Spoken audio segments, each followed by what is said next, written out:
আসসালামু আলাইকুম প্রিয় শিক্ষার্থী বন্ধুরা, আশা করি তোমরা সবাই ভালো আছো। আমিও ভালো আছি আলহামদুলিল্লাহ। আমি আজকে তোমাদের পৌরনীতি ও সুশাসন প্রথম পত্রের পঞ্চম অধ্যায় থেকে কিছু কথা বলবো। আমাদের আজকের অধ্যায় হচ্ছে পঞ্চম অধ্যায়। তার মধ্যে একটা টপিক হচ্ছে অধিকার কি, অধিকারের শ্রেণীবিভাগ আলোচনা করা। আমরা জানি প্রতিটি নাগরিক রাষ্ট্র বা সমাজে কিছু সুযোগ সুবিধা ভোগ করে, একে অধিকার বলে। অন্যদিকে অধিকার ভোগের পাশাপাশি নাগরিকদের রাষ্ট্রের কিছু দায়িত্ব পালন করতে হয়, একে আবার কি বলা হয়, কর্তব্য বলা হয়। আমরা কি জানি, পৌরনীতি একটা নাগরিকতা বিষয়ক বিজ্ঞান। নাগরিকের অধিকার ও কর্তব্য পৌরনীতির অন্যতম একটা আলোচ্য বিষয়। অধিকার উপভোগ ও কর্তব্য পালনের মাধ্যমে নাগরিক জীবনের বিকাশ লাভ করে এবং সার্থক ও সুন্দর সমাজ গঠিত হয়।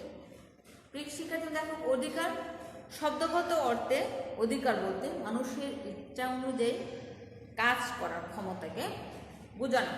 আমরা কি জানি যে মানুষের ইচ্ছা অনুযায়ী কাজ করার ক্ষমতাকে বোঝায়। এই অর্থে অন্য কোনো ব্যক্তি কর্তৃক অন্য কোনো ব্যক্তিকে খুন করার অধিকার বলা যেতে পারে। কিন্তু কি এরূপ স্বেচ্ছাচার সভ্য সমাজে কোনোদিন কি অধিকার বলে গণ্য হতে পারে না। তাই পৌরবিজ্ঞানে অধিকার শব্দটিকে বিশেষ অর্থে ব্যবহার করা হয়েছে। পৌরবিজ্ঞানে কি বলা হয়েছে, অধিকার বলতে রাষ্ট্র ও সমাজ কর্তৃক স্বীকৃত কতগুলো সুযোগ সুবিধাকে বোঝায়, যা ব্যতীত ব্যক্তির ব্যক্তিত্বের বিকাশ ঘটে না। অধিকারের ধারণা সামাজিক ধারণা হতে উৎপত্তি লাভ করেছে। এক্ষেত্রে বিভিন্ন দার্শনিক বিভিন্ন অধিকারের সংজ্ঞা দিয়েছে। দেখো, এখানে অধ্যাপক লাক্সি কি বলছেন যে অধিকার সমাজ বহির্ভূত বা সমাজ নিরপেক্ষ কিছু নয়, ইহা একটা সমাজ ভিত্তিক ঘটনা। কি বলছে দেখো, অধিকার সমাজ বহির্ভূত বা সমাজ নিরপেক্ষ কিছু নয়, এটা সমাজ ভিত্তিক। পরে দেখো, অধ্যাপক হল্যান্ডের মধ্যে কি বলছেন উনি, যে কোনো অধ্যাপক হল্যান্ড কি বলছেন, অধ্যাপক হল্যান্ড এর মধ্যে এখানে অধ্যাপক হল্যান্ডের মধ্যে অধিকার বলতে কি বোঝানো হয়েছে, যে কোনো ব্যক্তি কর্তৃক অপর ব্যক্তি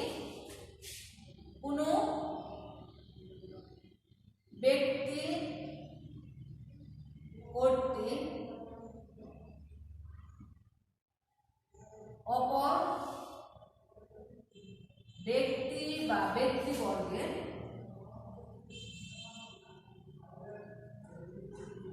কি বোঝানো হয়েছে, কোনো ব্যক্তি কর্তৃক অপর ব্যক্তিবর্গের কর্মকাণ্ডকে সমাজের মতামত ব্যক্তিবর্গের কর্মকাণ্ডকে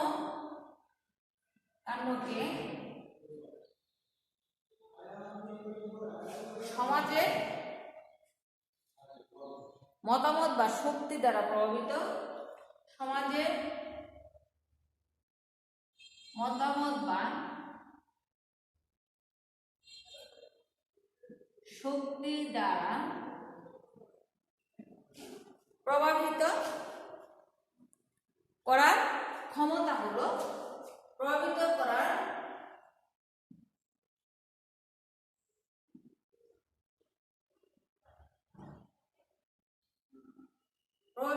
ক্ষমতা হলো অধিকার। দেখো, অধ্যাপক হল্যান্ড কি বলছেন, যে কোনো ব্যক্তি কর্তৃক অপর ব্যক্তি বা ব্যক্তিবর্গের কর্মকাণ্ডকে সমাজের মতামত বা শক্তি দ্বারা প্রভাবিত করার ক্ষমতা হলো অধিকার। দেখো, এছাড়াও টি.এইচ. গ্রিন কি বলছেন, অধিকার হলো সেই সকল বাহ্যিক অবস্থা যা মানুষের আত্মিক উন্নতি সাধন করে। টি.এইচ. গ্রিন কি বলছেন, যে অধিকার হলো কি মানুষের সেই সব বাহ্যিক অবস্থা, অধিকার হলো সেই সকল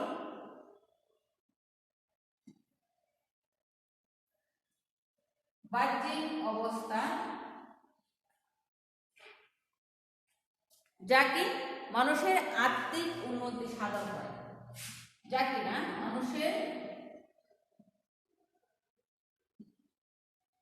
আত্মিক উন্নতি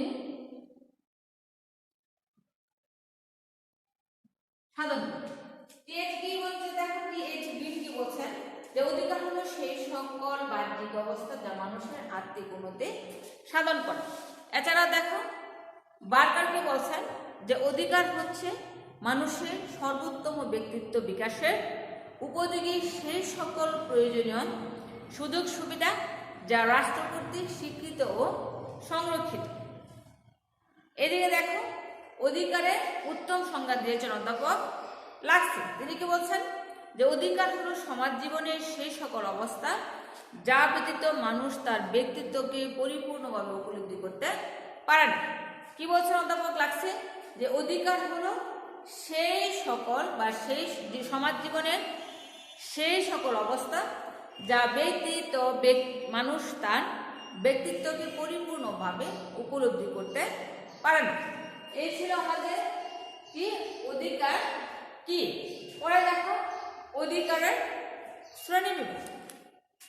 অধিকারের শ্রেণীবিভাগ আমরা কি জানি যে অধিকারের প্রকৃতির উপর ভিত্তি করে প্রথমে একে দুই ভাগে ভাগ করা যায়। প্রথমটা হচ্ছে কি নৈতিক অধিকার, দ্বিতীয়টা হচ্ছে আইনগত অধিকার। প্রথমটা হচ্ছে নৈতিক অধিকার আর দ্বিতীয়টা হচ্ছে আইনগত অধিকার। আইনগত অধিকারকে আবার কয়েক ভাগে ভাগ করা যায়, যেমন ধরো সামাজিক, রাজনৈতিক, অর্থনৈতিক, সাংস্কৃতিক, ধর্মীয়, ব্যক্তিগত। দেখো এখানে নৈতিক অধিকার কি প্রথমটা কি পাইছে যে প্রথম অধিকারকে মূলত দুই ভাগে ভাগ করা যায়, একটা হচ্ছে নৈতিক অধিকার আর একটা হচ্ছে আইনগত অধিকার। এখন দেখো নৈতিক অধিকারের শ্রেণীবিভাগ থেকে এক নম্বরে হচ্ছে আমরা কি জানি এখানে এক নম্বরে হচ্ছে নৈতিক অধিকার।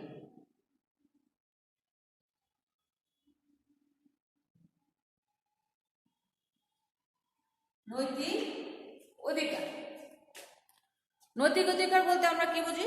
নৈতিক অধিকার বলতে আমরা সেই সকল অধিকারকে বুঝি যা মানুষের বিচার বুদ্ধি ও ন্যায়বোধ হতে উদ্ভূত।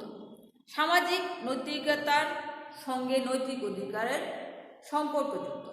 এই অধিকার ভঙ্গের জন্য সমাজে কি বৎসনা সহ্য করতে হয়, যেমন ধরো প্রতিবেশীর প্রতি সহযোগিতার অধিকার, দান করার অধিকার, দুস্থকে সাহায্য করার অধিকার। এই সকল অধিকারকে আমাদের নৈতিক অধিকার সকল দেশের নাগরিকদের একটা সহজাত অধিকার। পরে দেখো আইনগত অধিকার।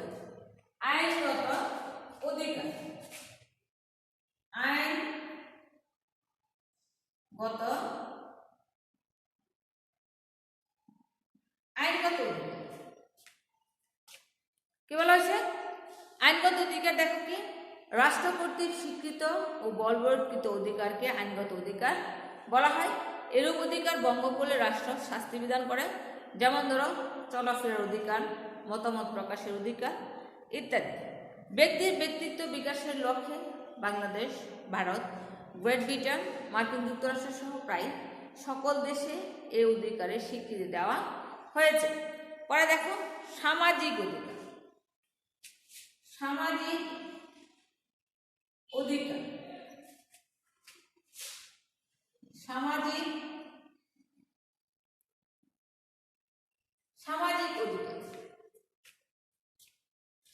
অধিকার বলতে আমরা কি বুঝি? সভ্য সমাজের ব্যক্তির প্রচ্ছন্ন গুণাবলীর বিকাশের জন্য এবং স্বাধীনভাবে তার স্বনির্ভরভাবে জীবনযাপনের জন্য যে সকল অধিকার অপরিহার্য তাকে সামাজিক অধিকার বলে।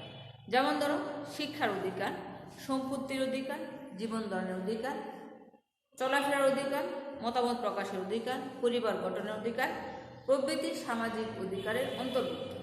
এছাড়া কি আছে, যেমন ধরো বিনা বিচারে কাউকে আটক করার অধিকার, সংঘবদ্ধ হওয়ার অধিকার, সভা সমিতি করার অধিকার, চুক্তি করার অধিকার, সংবাদপত্রের অধিকার ইত্যাদিও সামাজিক অধিকারের অন্তর্ভুক্ত।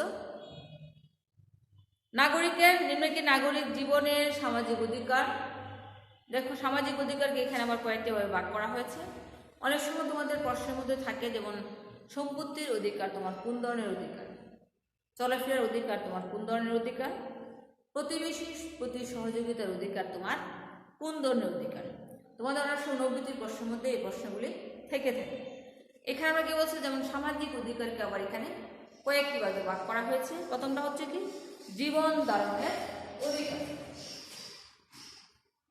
জীবন ধারণের সামাজিক অধিকারের একটা অধিকার হচ্ছে জীবন ধারণের অধিকার। জীবন ধারণের অধিকার বলতে কি বুঝি আমরা, যেমন ব্যক্তি রাষ্ট্রের কাছ থেকে অধিকার বলে যেসব সুযোগ সুবিধা ভোগ করে তার মধ্যে জীবন ধারণের অধিকার সবচেয়ে গুরুত্বপূর্ণ। এটি সকল অধিকারের ভিত্তি হিসাবে কাজ করে থাকে। পরে দেখো শিক্ষার অধিকার। সামাজিক অধিকারের আরেকটা হচ্ছে শিক্ষা অধিকার। শিক্ষার অধিকার, শিক্ষা একটি জাতির উন্নতির মূল চাবিকাঠি। আধুনিক গণতান্ত্রিক রাষ্ট্রে শিক্ষা নাগরিকদের একটি অন্যতম সামাজিক একটা অধিকার। জাতীয় উন্নয়নের জন্য প্রয়োজন ব্যক্তির সচেতনতা। শিক্ষা লাভের মাধ্যমে ব্যক্তি সচেতন হতে পারে। পরে দেখো চলাফেরার অধিকার। সামাজিক অধিকারের একটা পয়েন্ট হচ্ছে কি চলাফেরার অধিকার। রাষ্ট্রের সার্বভৌমত্বকে বিপন্ন না করে নাগরিকদের কি করতে হবে, রাষ্ট্রের যে কোনো জায়গায় চলাফেরার অধিকার রয়েছে এবং সেখানে তারা নির্দ্বিধায় বা নির্ভয়ে চলাফেরা করতে পারবে। পরে দেখার একটা হচ্ছে কি মতামত প্রকাশের অধিকার। মতামত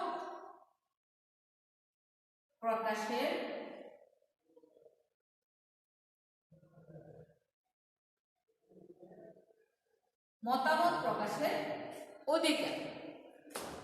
প্রচলিত আইন ব্যবস্থা যদি রাষ্ট্রের জন্য অকল্যাণ হয় তবে সেই সম্পর্কে নাগরিক তার স্বাধীন মতামত প্রকাশ করার অধিকার ভোগ করবে। নাগরিকের মতামত বাধাগ্রস্ত হলে গণতন্ত্র বিপন্ন হয়ে পড়বে। নাগরিকদের স্বাধীন ও গঠনমূলক আলোচনা সমালোচনার মাধ্যমে রাষ্ট্র স্বেচ্ছাচারী হতে পারে না, কারণ গণতান্ত্রিক রাষ্ট্রে সরকারকে জনগণের উপর নির্ভরশীল বা নির্ভর করতে হয়। পরে দেখো পরিবার গঠনের অধিকার। এখানে সামাজিক অধিকারের আরেকটা পয়েন্ট হচ্ছে পরিবার গঠনের অধিকার।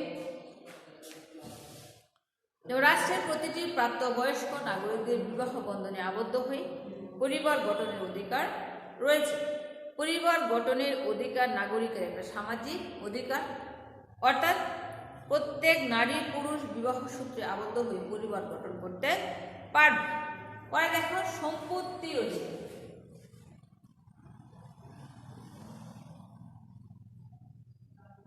সম্পত্তির অধিকার, সামাজিক অধিকার আরেকটা উপায় হচ্ছে সম্পত্তি পয়েন্ট হচ্ছে সম্পত্তির অধিকার।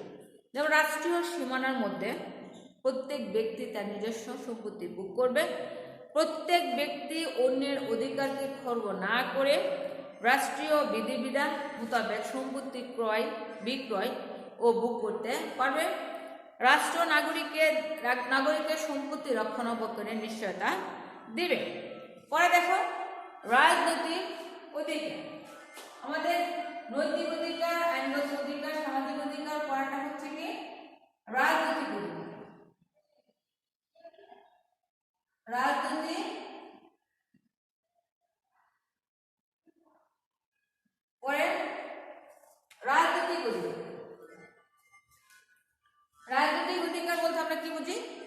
যেমন রাজনৈতিক সচেতনতা বৃদ্ধি ও রাষ্ট্রের কাজে অংশগ্রহণের ক্ষেত্রে নাগরিকগণ যে সকল অধিকার ভোগ করে তাকে রাজনৈতিক অধিকার বলে। যেমন ধরো ভোট দানের অধিকার, সরকারের সমালোচনা করার অধিকার, নির্বাচনে প্রতিদ্বন্দ্বিতা করার অধিকার, স্থায়ীভাবে বসবাস করার অধিকার, সরকারি চাকরি লাভের অধিকার, বিদেশে নিরাপত্তা লাভের অধিকার, বাংলাদেশের রাজনৈতিক অধিকারের উপর অধিক গুরুত্ব আরোপ করা হয়ে থাকে। এখানে দেখো রাজনৈতিক অধিকারকে আবার কয়েকটি ভাগ করছে।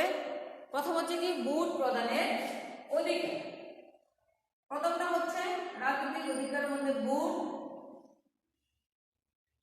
প্রদানের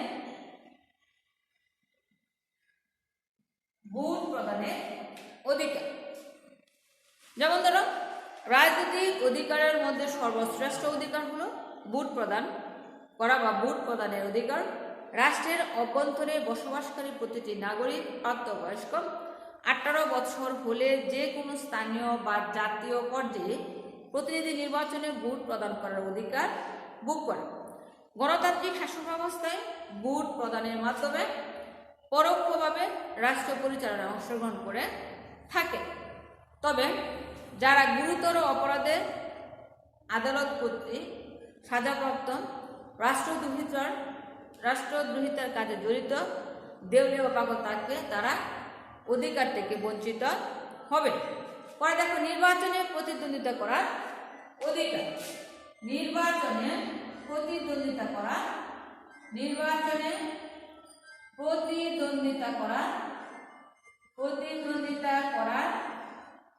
অধিকার। নির্বাচনে প্রতিদ্বন্দ্বিতা করার অধিকার। ভোটাধিকার প্রয়োগের অধিকারের ন্যায় নির্বাচনে প্রতিদ্বন্দ্বিতা করে নির্বাচিত হওয়ার অধিকারও নাগরিকের অন্যতম একটা শ্রেষ্ঠ রাজনৈতিক অধিকার। এবং প্রত্যেক প্রাপ্তবয়স্ক নাগরিক স্থানীয় ও জাতীয় পর্যায়ে যে কোনো নির্বাচনে প্রতিদ্বন্দ্বিতা করতে পারবে। বাংলাদেশের নাগরিকগণ 25 বছর বয়স্ক হলে এবং সুস্থ মস্তিষ্ক ও জ্ঞানের অধিকারী হলে জাতীয় সংসদ নির্বাচনে প্রার্থীও হতে পারে। পরে দেখো স্থায়ীভাবে বসবাস করার অধিকার। রাজনৈতিক অধিকারের মধ্যে আরেকটা হচ্ছে স্থায়ীভাবে বসবাস করার অধিকার। যেমন রাষ্ট্রের স্বাধীনতা ও সংহতি বিপন্ন না করে যে কোনো নাগরিক রাষ্ট্রের যে কোনো স্থানে স্থায়ীভাবে বসবাস করতে পারবে। তবে আইনের দ্বারা আরোপিত যুক্তিসঙ্গত বিধিনিষেধ প্রত্যেক নাগরিককে মেনে চলতে হবে। পরে দেখো সরকারি চাকরি লাভের অধিকার। সরকারি চাকরি লাভের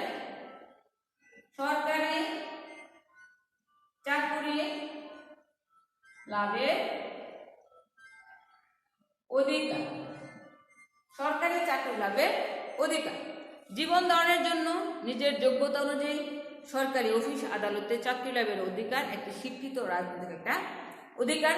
বাংলাদেশের নাগরিকগণ একটি সাংবিধানিক অধিকারে সাংবিধানে 29 নং অনুচ্ছেদে বলা হয়েছে যে প্রজাতান্ত্রিক কর্মে নিয়োগ বা পদ লাভের ক্ষেত্রে সকল নাগরিককে সমান সুযোগ সুবিধা দেওয়া থাকবে।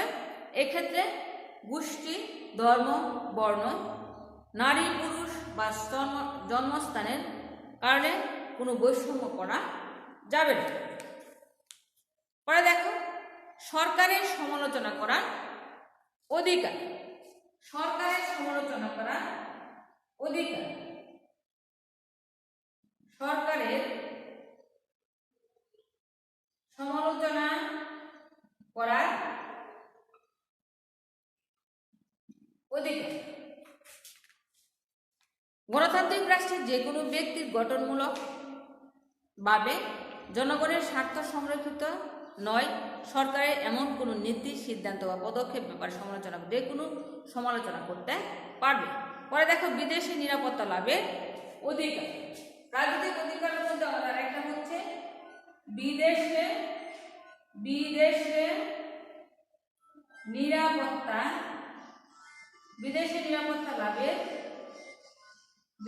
নিরাপত্তা লাভের অধিকার। বিদেশি নিরাপত্তা লাভের অধিকার।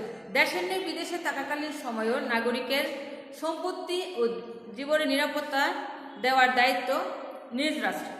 কেননা নাগরিক বিদেশে যে কোনো রাষ্ট্রে স্থায়ী বা অস্থায়ীভাবে বসবাস করুক না কেন, সেখানে কোনো সমস্যা হলে বা সমস্যায় পড়লে সংশ্লিষ্ট রাষ্ট্র তার দায়িত্ব নিবে। সংশ্লিষ্ট রাষ্ট্র যদি দায়িত্ব না নিলে উক্ত নাগরিকের সাহায্য সহযোগিতা করা তার নিজ রাষ্ট্রের সহযোগিতা করবে। পরে দেখো অর্থনৈতিক অধিকার। অর্থনৈতিক অধিকার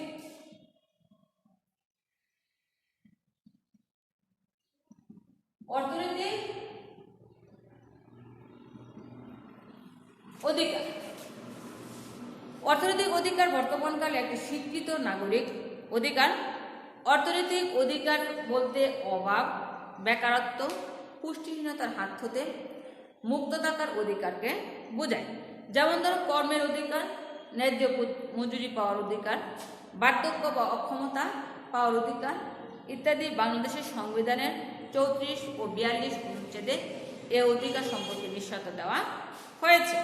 পরে দেখো সাংস্কৃতিক অধিকার।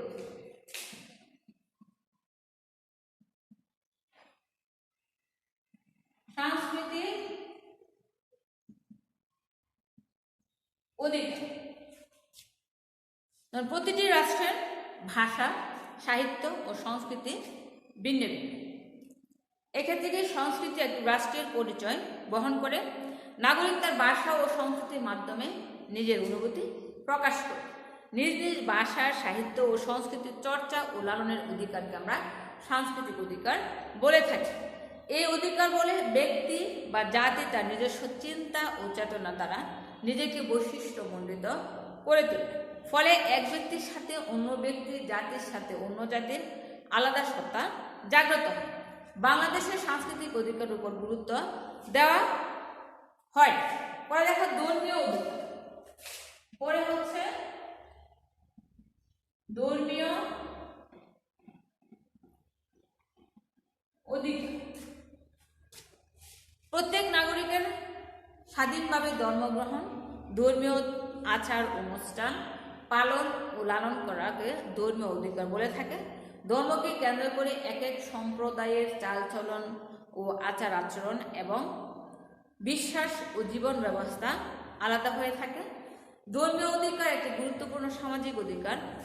বাংলাদেশের সংবিধানের 41 নং অনুচ্ছেদে ধর্মীয় অধিকার ও সকল ধর্মের প্রতি সমান গুরুত্ব দেওয়ার কথা বলা হয়েছে। প্রত্যেক রাষ্ট্রের নিজের পছন্দ ও বিশ্বাস অনুযায়ী যে কোনো ধর্ম গ্রহণ, পালন ও তা প্রচারের অধিকার রয়েছে। ধর্ম মানুষের একটি স্পর্শকাতর অনুভূতি। ধর্মীয় অধিকার বলে সমাজের সকল মানুষ তার নিজ নিজ ধর্ম স্বাধীনভাবে পালন করতে পারে। পরে দেখো ব্যক্তিগত অধিকার।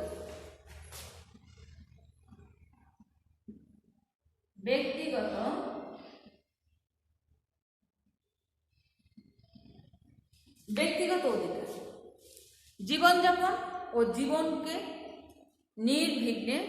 নির্বিঘ্ন করার অধিকারকে ব্যক্তিগত অধিকার বলা হয়ে থাকে, যাতে কেউ কারো জীবনের উপর হুমকি সৃষ্টি করতে না পারে, কারো জীবন হানি করতে না পারে এবং কারো জীবনকে গোপনীয়তার উপর হস্তক্ষেপ করতে না পারে, সেজন্য ব্যক্তিগত অধিকারের প্রয়োজন। এই অধিকারের বলে ব্যক্তি তার চলাফেরায়, কর্মক্ষেত্রে, পারিবারিক জীবনে এবং সামাজিক জীবনে স্বাধীন থাকতে এবং স্বাধীনভাবে বসবাস করতে পারবে।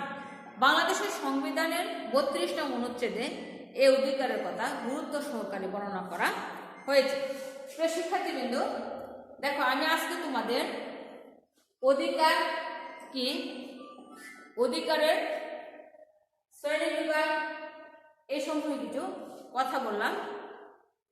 আমি আজকে তোমাদের কি পড়ালাম যে অধিকার কি, অধিকারের শ্রেণী বিভাগ সমূহ আলোচনা করো। এখানে আমরা প্রায় 8টা শ্রেণী বিভাগ পেলাম। এখানে হচ্ছে কি নৈতিক অধিকার, আইনগত অধিকার, সামাজিক অধিকার, রাজনৈতিক অধিকার, অর্থনৈতিক অধিকার, সাংস্কৃতিক অধিকার, ধর্মীয় অধিকার, ব্যক্তিগত অধিকার। এ হচ্ছে আমাদের আজকে অধিকারের শ্রেণীবিভাগ। প্রিয় শিক্ষার্থীবৃন্দ, আশা করি তোমাদের আমার এই ক্লাসটি ভালো লেগেছে। ভালো থাকো সবাই। আসসালামু আলাইকুম। ধন্যবাদ সবাইকে।